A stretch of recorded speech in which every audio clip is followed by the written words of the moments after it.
Hey, what's up guys and gals? My name is Ricknineg. Thank you so much for joining me. We're going to be looking at I Love Lucy.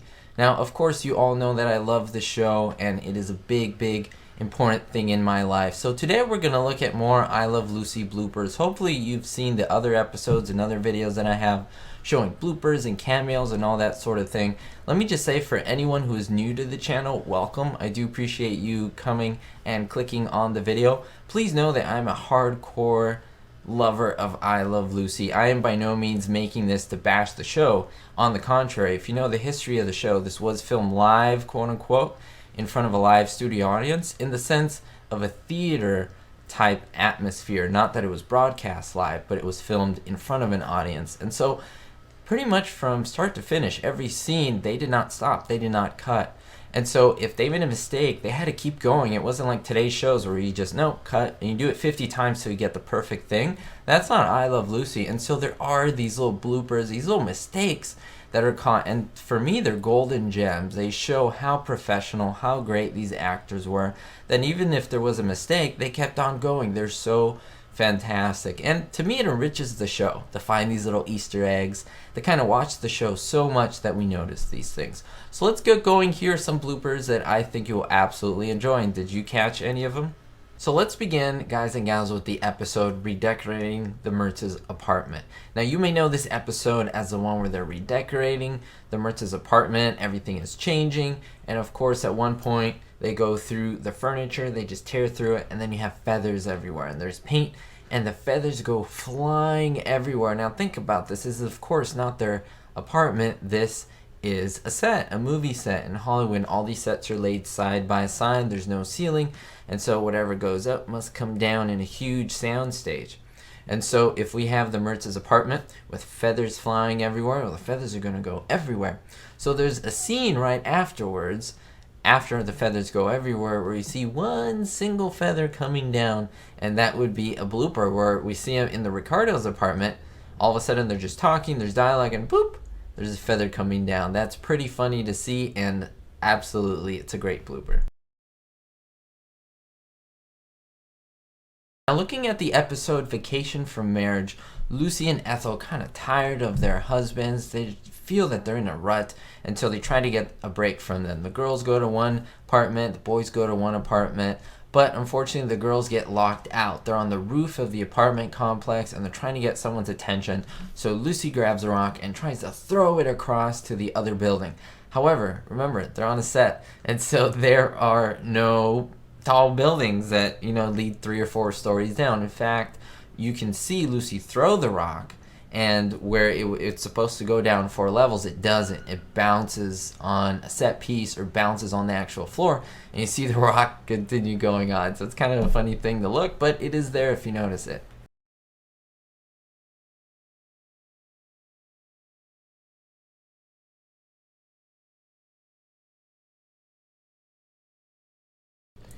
Now, if you're a pet lover, I think you will absolutely love this blooper. And the reason is, think about the Ricardos and the Mertzes.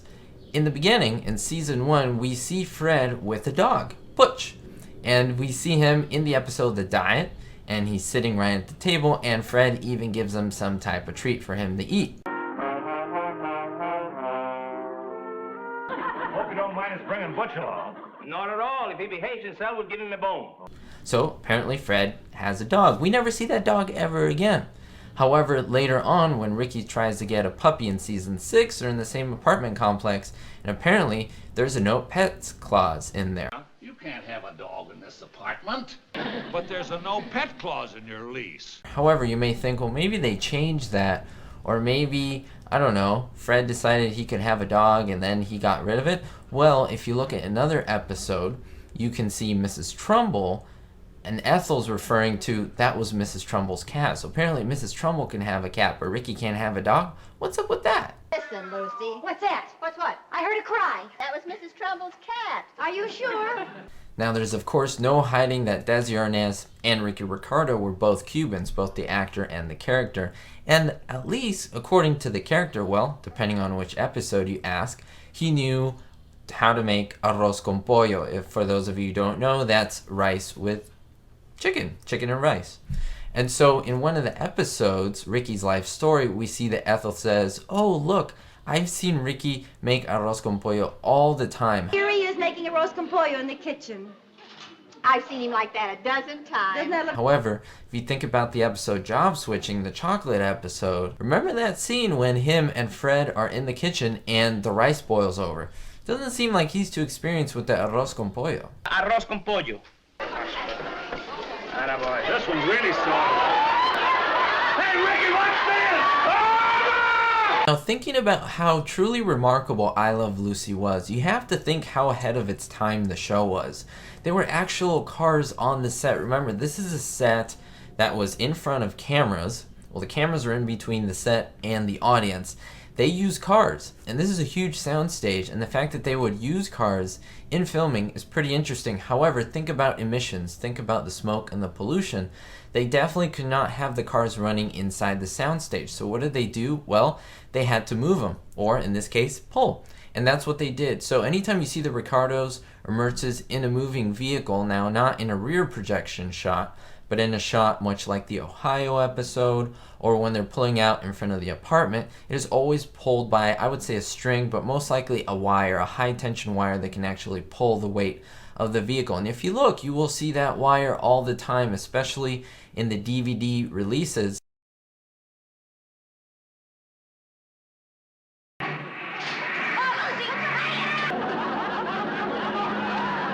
Now, there were a few instances where the Ricardos had a clown over that, played a part in Ricky's club. However, there was one clown named Buffo, and he had an act at the club where he got injured. So later he went to the Ricardos' apartment to recover, and seeing if he was okay, he tried a little bit of a maneuver on his bike, and well, he jumped the bike and rammed right into the Ricardos' kitchen door. Now notice the kitchen door, you will see it's actually fake, and the prop door is something like a styrofoam or like a wood that would break very easily.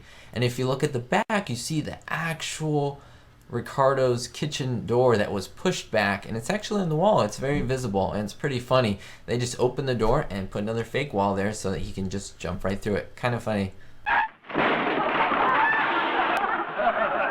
Now, if you're a history or presidential buff, you know that in 1953, Dwight D. Eisenhower was inaugurated President of the United States. However, more people watch Lucy Goes to the Hospital than the inauguration of Eisenhower. That is such an interesting fact. And this episode has a little blooper which some people may have bypassed.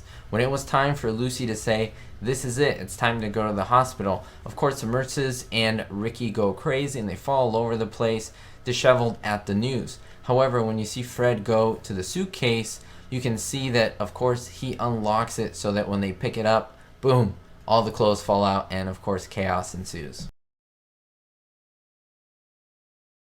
Now, I think an episode that many people haven't watched, if you're not a huge I Love Lucy fan, is the golf game. It's great. The Mertzes and the Ricardos go on a golf course, and of course the boys show the girls how to play, and of course the boys being boys, they teach the women incorrectly, and they make up their own rules. Now, pay attention to Ricky. Ricky tosses a golf club in the air, everyone catches it. Lucy ends up being fourth from the top, and that's what Ricky says, well, that's who goes first. But when Lucy does that later, you notice that Jimmy DeMerit, he is doing that, and he becomes second from the top. And Lucy says, well, you can go first this time. So it's kind of weird. There's an inconsistency there with the rules. So I wonder why that happened. What are your thoughts? Ethel, to see who goes first. Lucy goes first. The fourth one down from the top goes first. You go first, Jim. You're second from the top. Of course, we all know one of the most dreaded things to hear on I Love Lucy is Lucy's saxophone playing. You have to stick your fingers in your ears because, of course, she's not a good player. Depending on what episode you want to watch, in the episode The Saxophone, Lucy says the only real song that she can play is Glowworm. Glowworm? That's right. I know. Everything I play sounds like glowworm. That's the only piece I ever learned.